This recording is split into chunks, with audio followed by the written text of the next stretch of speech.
Hi, my name is Aguh Prestonia, and I am the founder of Kami Kinks, one of the first natural hair care salons in the U.S. It was founded in 1989, although I had been braiding since 1978. I really got into hair because, well, my grandmother was a hairstylist. And then when I was 10 years old, my family relocated to New York, and I wanted to get a perm because my cousins had a perm. This was back in the 60s, and I wanted to have straight hair. So I got a perm, and when I went for my touch-up, the relaxer was in too long because I thought that the longer it stayed on, the longer my hair would stay straight.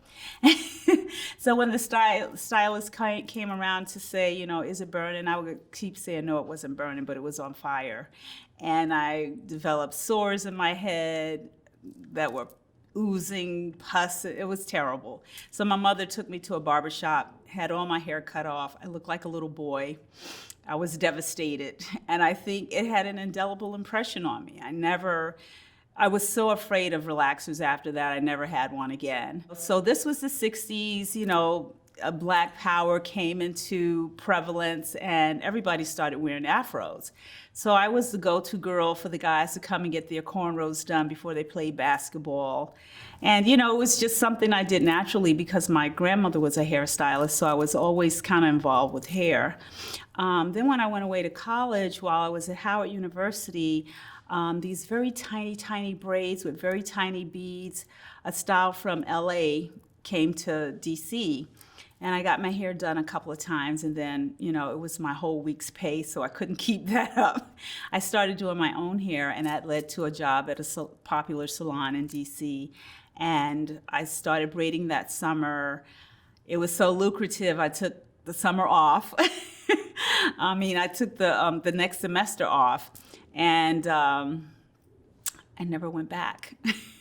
After the afro, the whole afro explosion, then people went back to perms by the mid 70s, but not me. I did press and curl. And then when I got to college, I started pressing my hairline every day because in the summertime, DC is like a swamp. It's very hot and humid. And one day I just said to myself, if I keep this up, I'm gonna lose my hairline. And I love a beautiful hairline. To me, it just, frames the face. So I said, either I'm gonna get a perm or I'm gonna have to stop, straightening my hair. I'll just go natural. And I thought about the whole perm thing, and I was like, oh no. Plus, I didn't have the budget. I know it costs money to go to a salon and have your hair relaxed and everything, so I just started braiding my own hair. Well, when I first began, I was, like I said, doing very tiny braids and beads, and that was more like artwork. Those styles used to take 2 days to complete. And we transitioned from that to like cornrows with a little larger bead.